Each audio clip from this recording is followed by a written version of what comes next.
почнемо із огляду фронту, із того, що у нас відбувається на півночі Харківщини, поблизу Вовчанська, адже там від п'ятниці фактично тривають російські наступальні дії у двох районах прикордонних на півночі Харківщини. Зокрема, йде мова про напрямок на населений пункт Липці, селище Липці, куди росіяни намагаються наступати, і на місто Вовчанськ. Росіяни особливо активні в межах 6-кілометрової прикордонної зони. Далеко вглиб Харківщини вони не зуміли зайти, зупинені були нашими силами оборони, але от якраз на підступах до Вовчанська точаться зараз дуже активні бойові дії. Ми бачимо це із кадрів, які з'являються з міста Вовчанськ. Обстріли міста шалені, місто руйнують росіяни буквально на очах. Цивільних людей звідти евакуювали якраз українська поліція, військові, і зараз фактично Вовчанськ – це поле бою. На вулицях Вовчанська, як ми бачимо, горять танки буквально. 2 танки вчора були підбиті на північних околицях Вовчанська. Вони намагалися заїхати вглиб міста, аби дозволити закріпитися там окупаційним силам. Але наші військові зуміли ці бронемашини знищити. Ну і не пускають ворога вглиб Вовчанська українські військові. Вчора були також повідомлення про успішні контрудари з боку наших військ, коли вдавалося ворога відтіснити з тих чи інших районів присутності окупантів якраз на півночі Харківщини. Але наразі тривають такі стабілізаційні дії, укріплення нашої лінії оборони. Все це непросто. Звичайно, наш Генштаб повідомляє, що за останні 5 днів, або 5 діб, правильніше казати, противник на Харківщині втратив понад 700 окупантів. От за даними нашого Генштабу, йде мова про підтверджених 710 випадків знищення якраз російських окупантів. Також є значне число полонених, які вже і на відео свідчення дають про те, в якій операції вони брали участь і що відбувається на півночі Харківщини. Також було знищено 125 одиниць техніки ворога. От ті танки, які ми щойно бачили, спалені серед них, але багато і БМП, і автомобілів невантажних, якими росіяни підвозять свої штурмові групи на різні напрямки ведення боїв. От зараз бої тривають, зокрема, на відрізках Глибоке, Липці, Лук'янці, Слобожанське, Пильна, Слобожанське, Муром, Старице, Плетенівка, Вовчанськ. Такі от 5 відрізків фактично фронту, де точаться активні бої. Втрат позицій нашими підрозділами, як повідомляють у нашому Генштабі, не допущено. Очевидно, мова йде про останню добу, коли вдалося стабілізувати дещо ситуацію і зупинити просування росіян або суттєво його загальмувати. Адже в перші дні росіяни зуміли зайняти декілька населених пунктів, сіл якраз у цій прикордонній зоні 5-6 кілометрів якраз від межі державного кордону між Україною і Росією. Українські війська продовжують виконувати оборонні стабілізаційні заходи і у місті Вовчанськ, тримають там ситуацію під контролем, як повідомляє наш Генштаб. Якраз кадри з Вовчанська ми щойно бачили. От повідомляють, зокрема, що 57-ма, 71-ша бригада знищили російські танки на півночі Вовчанська, а ІСВ, Інститут вивчення війни, пише про те, що росіяни наразі просунулися не більше, ніж на 8 кілометрів від кордону на півночі Харківщини, тобто в найдальших точках на 8 кілометрів від кордону перебувають російські штурмові групи.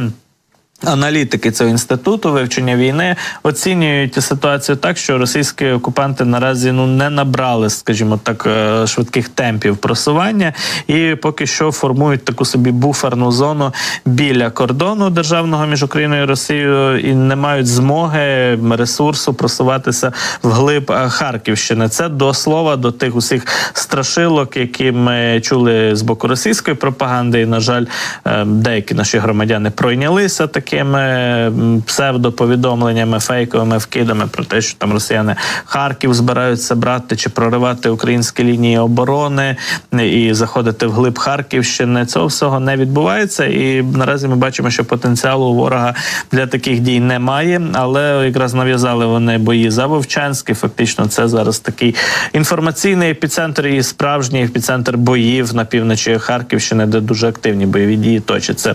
Як зазначають у звіті ЄСВ, ДСВ, темпи російських наступальних операцій на півночі Харківської області продовжують знижуватися за останні дні, після того, як окупанти у перші дні захопили певні райони, де і зуміли закріпитися. Як кажуть українські офіційні особи, речники відповідних напрямків, ці райони прифронтові були менш захищеними, адже там важко було розбудувати укріплення, оскільки ця зона у 5-6 кілометрів постійно опиняється під обстрілами ворожої артилерії, дронів, мінометів та інших засобів ураження. Відповідно, там у цих районах якраз менше було побудовано укріплень, фортифікаційних споруд, і все це позначилося якраз на темпах просування росіян саме у тих двох районах біля Вовчанська і біля Липців, де зараз точаться бої.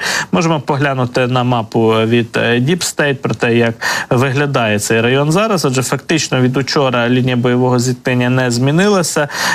Особливо, скажімо так, затяті бої тривають у нас на відрізку між Глибоким і Лук'янцями, адже тут є гряда висот, яка тягнеться з півночі на південь, таким клином, їх навіть помітно на цій карті. І фактично в районі Мороховця та Олійникового росіяни зуміли вийти на ці висоти і зараз намагаються рухатися на південь у бік напрямку населеного пункту Липці.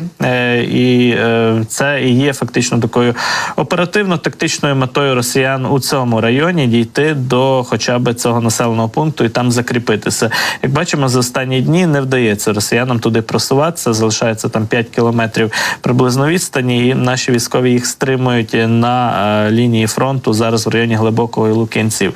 Що стосується Вовчанська, то тут два напрямки ворожого удару, безпосередньо місто Вовчанськ, на саме його північно-західній околиці, йде мова про район м'ясокомбінату і перехрестя вулиць княгині Ольги і Гатищинської, де окупанти зуміли закріпитися. Але це буквально декілька кварталів на півночі Вовчанська, і поки що підтверджених даних про просування ворога вглиб міста не надходило. Наші військові тримають оборону у північній частині Вовчанська доволі успішно. Ворог вже в лоб фактично намагається атакувати місто з напрямків від сіл Гатище, а також Плетенівка, яке розташоване, це село на північ від Вовчанська.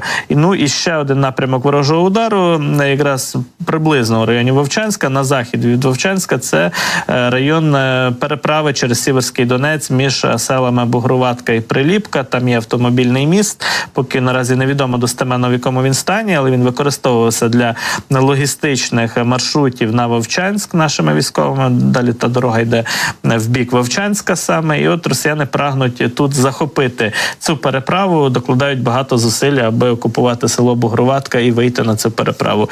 І тут так само дуже активні бойові дії зараз точаться. І можемо ще поглянути про те, як проект Deep State все ж таки продовжує публікувати кадри неготових позицій оборонних на півночі Харківщини. Все почалося з того, що з'явилися певні свідчення про те, що неналежним чином було проведено роботу з облаштування деяких ліній оборони. Йде мова про перший, очевидно, рубіж оборони, який росіяни зуміли пройти доволі швидко. І проблема в тому, що він справді був не до кінця готовий, недобудований. Коли там почали лунати фактично голоси у відповідь в бік аналітиків Deep State і інших проєктів, що не потрібно таку інформацію поширювати, мовляв, все це грає на руку ворогу, це ІПСО, це не відповідає дійсності, то аналітики доволі поважного проекту Deep State, картою якого ми користуємося щодня, до речі, пишуть із прикладами, із ілюстраціями про те, що насправді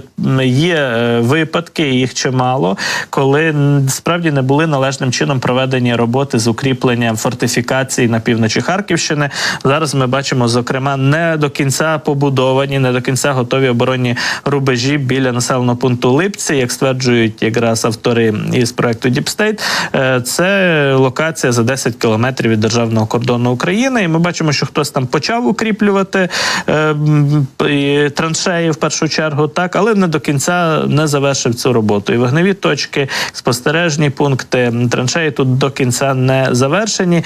І більше того, йде мова про, скажімо так, не зовсім компетентний підхід до побудови цих позицій, які не виконали свою функцію, не до кінця кінця були, власне, завершені. І очевидно, що звіти про те, що робота завершена, пішли кудись наверх. І зараз треба провести розслідування, мають відповідні контролюючі органи вже розібратися, чи справді ці зловживання відбувалися, і наскільки масштабними вони насправді були.